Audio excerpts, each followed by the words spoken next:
Good evening everyone. तो चलिए शुरू करते हैं आज का क्लास, जो कि होने वाला है class 11 Indian constitution chapter 1 constitution why and how.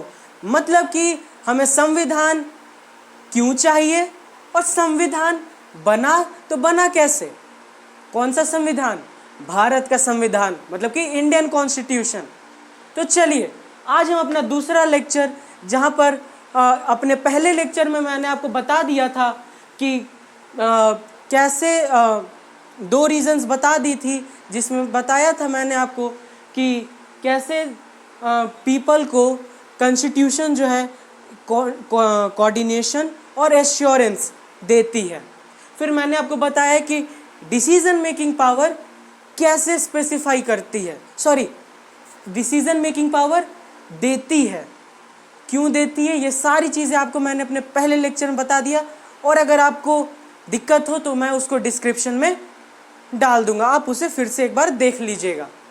तो चलिए अपने टॉपिक को कंटिन्यू करते हैं कि why we need a constitution, हमें संविधान की ज़रूरत क्यों है। तो आज हम ये तीन रीजंस पे, इन तीन कारणों पे फोकस करेंगे। Limits on the power of government, हम सरकार पे कॉन्स्टिट्यूशन जो है, संविधान जो है वो लिमिट कैसे लगाती है।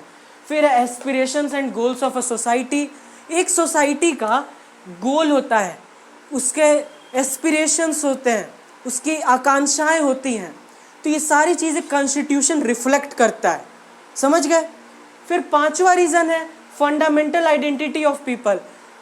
संविधान जो है वो मौलिक, आपको क्या बोले, आइडेंटिटी देता है, कि आपके पास आइडेंटिटी है जिससे आप बाहर भी जाते हैं तो आप पहचाने जाते हैं कि आप इंडियन हैं, अच्छा ये जर्मन है। तो इस तरीके से तो आइए आज डिटेल्ड एक्सप्लेनेशन इन तीनों रीजंस का करते हैं। आइए नेक्स्ट स्लाइड में। तो चलिए आइए समझते हैं कि तीसरा कारण कि हमें कॉन्स्टिट्यूशन क्यों चाहिए। ठीक है, तो आपके पहले मन में सवाल आ रहा होगा कि मैं यहाँ लिखा हूँ कि limits on the power of government, कि गवर्नमेंट के पावर पे लिमिट डालती है, कॉन्स्टेंट डालती है। तो आपका सवाल मन में आया होगा कि क्यों डालती है।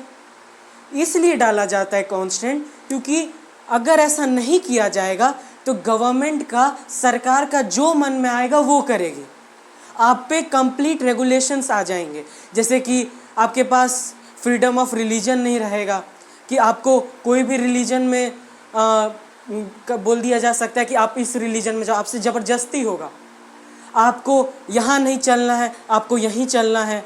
अगर आप कुछ सरकार से, जैसे आजकल RTI जानते हैं ना, राइट टू इन्फॉर्मेशन जो एक्ट है, वो भी नहीं होता अगर लिमिटेशन ना हो पावर, वो मना कर देती गवर्नमेंट, सरकार मना कि हम नहीं देंगे आपको इन्फॉर्मेशन।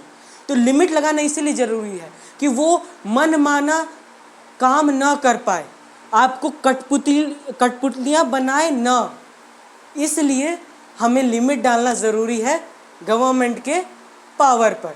और नॉर्थ कोरिया तो इसका बेस्ट एग्जाम्पल है, जैसा कि आप जानते हैं। चलिए तो आगे बढ़ते हैं।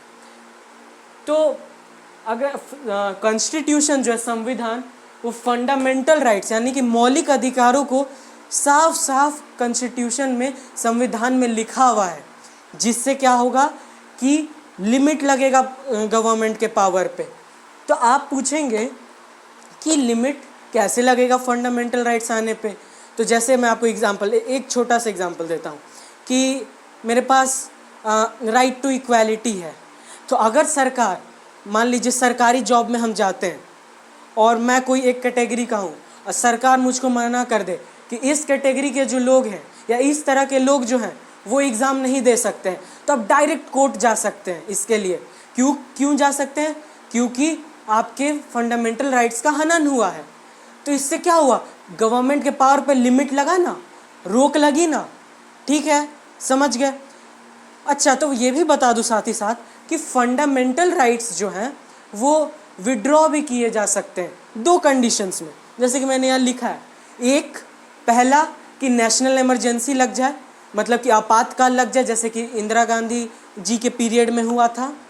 या दूसरा, कॉन्स्टिट्यूशन जो है, संविधान जो है, वो स्पेसिफाई कर दे सिचुएशन, कि इस सिचुएशन में ये राइट्स विड्रॉ कर लिए जाएंगे। ठीक है, आपको होप करते हैं कि अच्छे से समझ में आ रहा होगा। तो चलिए आगे बढ़ते हैं। और मैं बुक में तो ये और भी चीज़ें नहीं दी हुई है, एक एक्स्ट्रा चीज़ भी बता दूं कि कैसे और लिमिट लगाती है गवर्नमेंट पे। आपका सेपरेशन कर देगी पावर का, पावर शेयरिंग हो जाएगा। लेजिस्लेचर का ये पावर है, एग्जीक्यूटिव का ये पावर है, जुडिशियरी का ये पावर है। तो इससे क्या होगा, तीनों में पावर शेयरिंग भी रहेगा और चेक एंड बैलेंस भी बना रहेगा। तो इससे किसी के पास बेहिसाब शक्तियां नहीं होगी, मतलब पावर्स आर्बिट्रेरी नहीं होगी, ठीक है, समझे। और सिटीजन के पास बेसिक लिबर्टीज होती हैं, दी जाती हैं, जैसे कि freedom of speech and expression है, कि आपको बोलने का अधिकार है, बट हाँ कुछ भी नहीं बोलने का अधिकार है। ये हम आगे पढ़ेंगे, कॉन्स्टेंट डालेगी कि आपको कुछ भी बोलने का अधिकार नहीं, पर आपको बोलने का अधिकार है। अगर आपके राइट्स का हनन हो रहा है, आपको कुछ बोलना है जो सोसाइटी से रिलेटेड, जो सोसाइटी के कल्याण के लिए, तो उसके लिए आपको, फिर आप फ्रीडम ऑफ कंसाइंस है, आपका जो विल है, आप जो चाहते हैं वो आप काम कर सकते हैं। वहाँ पर इसमें भी कंस्टेंट ये भी है, ये जान लीजिए, कोई भी काम नहीं कर सकते, आतंकवादी नहीं बनना है, ठीक है। और एट द एंड कार्टून दिया हुआ है आपको, जैसे कि यहाँ दिख रहा होगा कार्टून। इसमें इस टॉपिक से तो रिलेटेड नहीं है, बट इस कार्टून में है कि यूरोपियन यूनियन का मेंबर्स दिखा है। यूरोपियन यूनियन मैं बता दूं क्या है, मोस्ट ऑफ द कंट्रीज़ जो है यूरोप की, वो एक यूनियन बनाती हैं, एक ऑर्गेनाइजेशन बनाई जिसका नाम है यूरोपियन यूनियन। तो इस फिगर में दिखाया है कि ये लोग किस तरीके से इन लोग में मारपीट होता है, देखते हैं कि किस तरीके से वहाँ मारपीट हुआ है। तो यहाँ एक क्वेश्चन बहुत अच्छा पूछा है कि does this happen in any, does this always happen in making constitution, क्या हर बार ऐसे ही कॉन्स्टिट्यूशन बनाने में होता है? जी नहीं। मेरा जवाब है जी नहीं।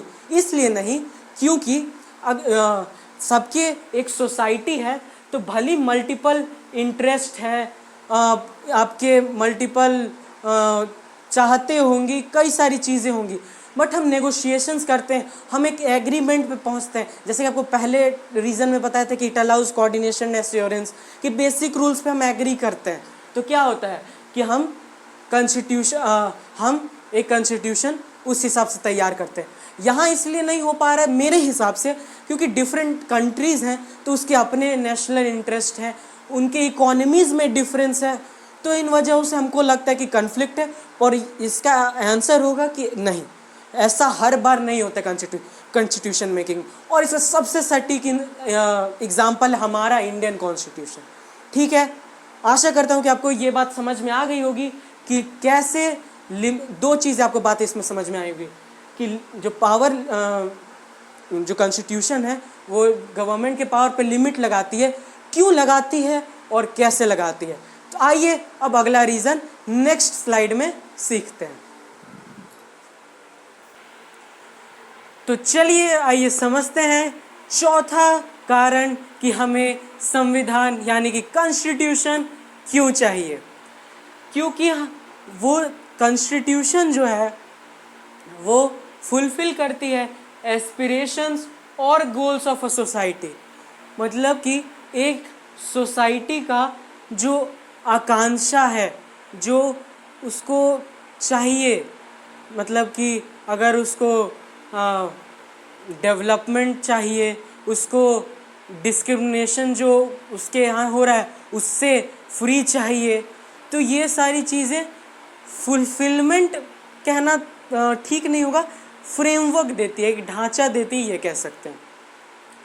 तो इस रिस्पेक्ट में ये इंडियन कॉन्स्टिट्यूशन जो है वो यूनिक है। किससे? जो पुराने कॉन्स्टिट्यूशन है, जैसे कि यूएस कॉन्स्टिट्यूशन।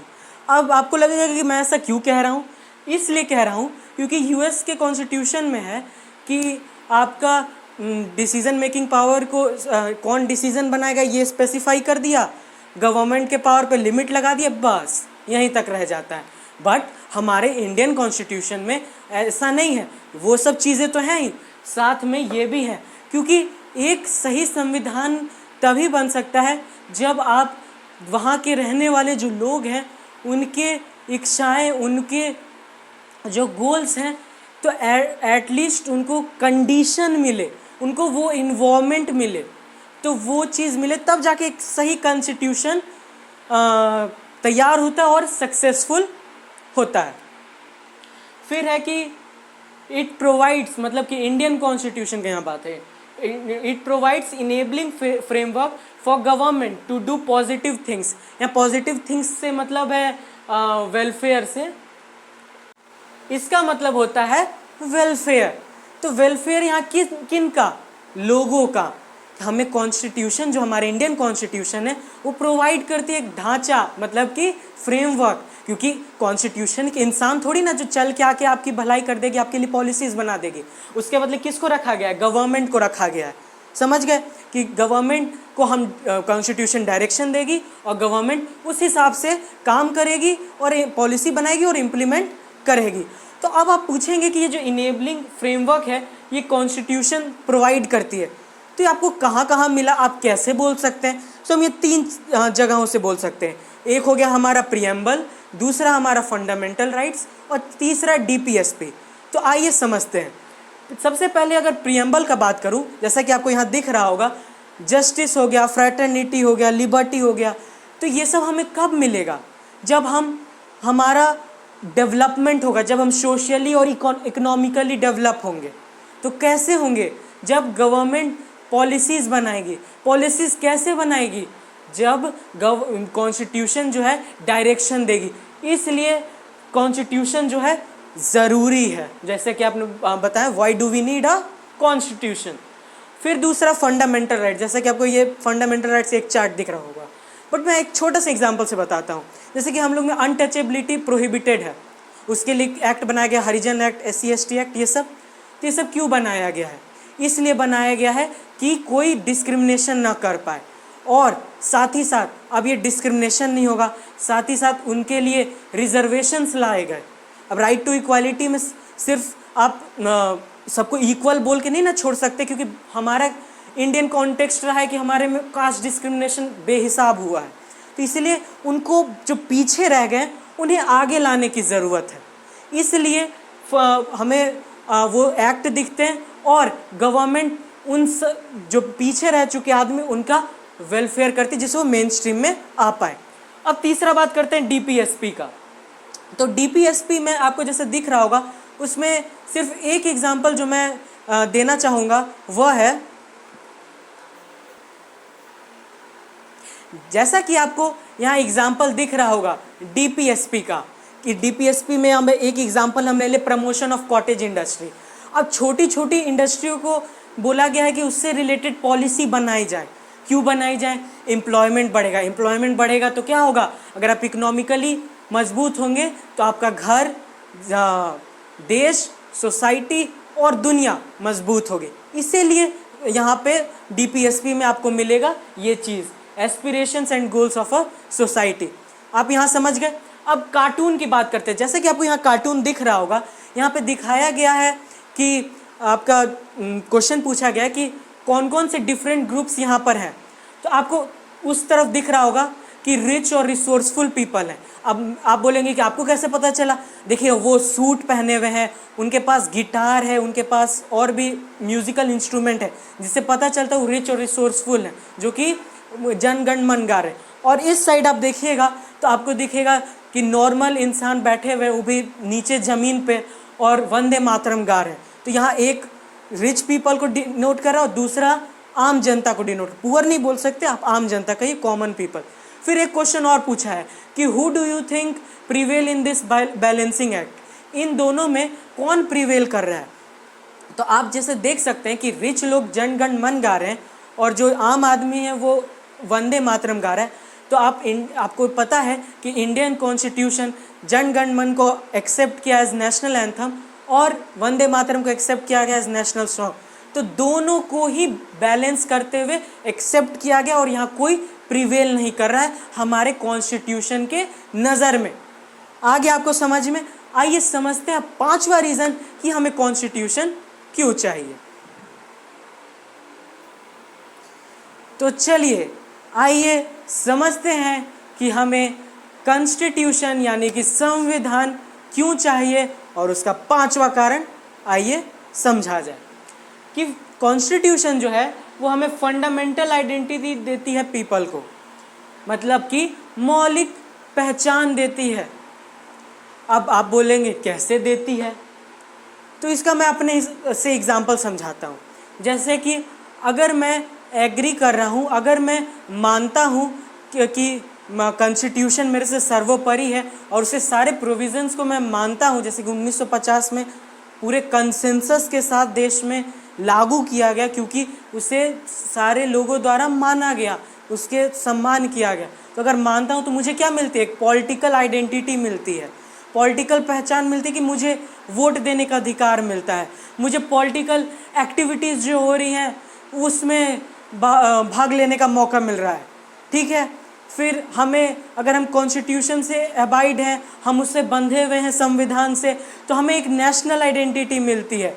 नेशनल आइडेंटिटी मतलब कि हमें एक राष्ट्रीय पहचान, जैसे कि हम लोग सभी इंडियंस हैं। अगर हम कास्ट, रिलीजन इन सब से ऊपर होकर देखें तो हम लोग क्या हैं? एक इंडियन है, एक भारतीय हैं। ठीक है, और जब कॉन्स्टिट्यूशन हम पे ये रिस्ट्रिक्शन लगाए कि ये चीज़ आपको करना है और ये चीज़ नहीं करना है, तो ये हमारे लिए मोरली हमारे लिए पहचान बन जाता है, ये हमारा मोरल पहचान बन जाए। मोरली हमको करना होता है, क्योंकि हम कॉन्स्टिट्यूशन से अबाइड हैं, उससे बंधे हुए हैं, तो हमें उसके रूल्स एंड रेगुलेशंस को फॉलो करना ही चाहिए, वरना फिर आपको मिलेगी जेल। ठीक है, तो इसमें आप नेशनल आइडेंटिटी में बुक में दो एग्जाम्पल्स दिए हुए हैं। एक दिया हुआ है जर्मनी का, दूसरा दिया इंडिया का। तो जर्मनी में सिटीजनशिप लेने के लिए, वहाँ का नागरिक बनने के लिए आपको जर्मन आना चाहिए, और सिर्फ जर्मन नहीं, आपके जो पूर्वज होंगे वो आपको ये जर्मन होने चाहिए और जर्मनी के ही रीजन में पहले भी रहते हुए हों, तब जाके आपको सिटीजनशिप जर्मनी की मिलती है।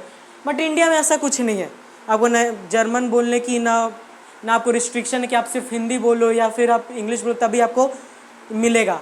आपका बस यहाँ इंडिया में बर्थ हुआ है, आप एक नागरिक बन जाएंगे इंडिया के, मतलब भारत के। ठीक है, अब यहाँ एक कार्टून दिया हुआ है, जैसे कि आप यहाँ देख सकते हैं, यहाँ पे आपको शिट्स मिलेंगे, सुन्नीज मिलेंगे और बगदाद, ये सब एथनिक ग्रुप्स हैं इराक के ग्रुप्स हैं। जैसे हम लोग में होते हैं ना कास्ट होते हैं, वैसे इन लोग में एथनिक ग्रुप्स हैं। तो ये, और वो जो एंकर है वो बोलते हैं कॉन्स्टिट्यूशन मिल गया, जबकि हमें पीछे बैकग्राउंड में दिख रहा है कि उन लोग में लड़ाई हो रहा है कॉन्स्टिट्यूशन में। तो हमें उससे मतलब नहीं, यहाँ पे बोला गया है, यहाँ पे क्वेश्चन हमें पूछा कि कंपेयर कीजिए कि ये जो आप जो देख रहे हैं और इससे पहले अभी आपको दिख रहा होगा यूरोपियन यूनियन वाला जो आपको मैंने बताया था, उसमें limits on the power of government है, वो उन दोनों में कंपेयर कीजिए। तो कंपैरिजन करने पर यही मिलता है कि वो जो यूरोपियन यूनियन वाला था वो था इसलिए कॉन्स्टिट्यूशन नहीं बन पा रहा था क्योंकि यहाँ डिफरेंट नेशनल इंटरेस्ट थे, कि फ्रांस के अलग इंटरेस्ट हैं, जर्मनी के अलग इंटरेस्ट है, इंग्लैंड के अलग इंटरेस्ट हैं, तो बेल्जियम के अलग इंटरेस्ट। तो इन सब कारण से कॉन्स्टिट्यूशन नहीं बन पा रहा था यूरोपियन यूनियन का। बट यहाँ पे जब हम देखते हैं इराक की कॉन्स्टिट्यूशन में, यहाँ पे भी सिमिलैरिटीज़ हैं, यहाँ पे भी कॉन्स्टिट्यूशन नहीं बन पा रहा है, नेगोशिएशंस नहीं हो पा रहे। बट यहाँ डिफरेंस क्या, एथनिक ग्रुप्स ही के बीच में हो रहा है। जैसे कि इंडिया में आज़ादी के पहले हिंदू मुस्लिम में हुआ ना, वहाँ बगदाद जो ग्रुप है, जो सुन्नीज़ हैं, शिट्स हैं, उनके बीच में कॉम्प्रोमाइज़ नहीं हो पा रहा, इसीलिए लड़ाई हो रही।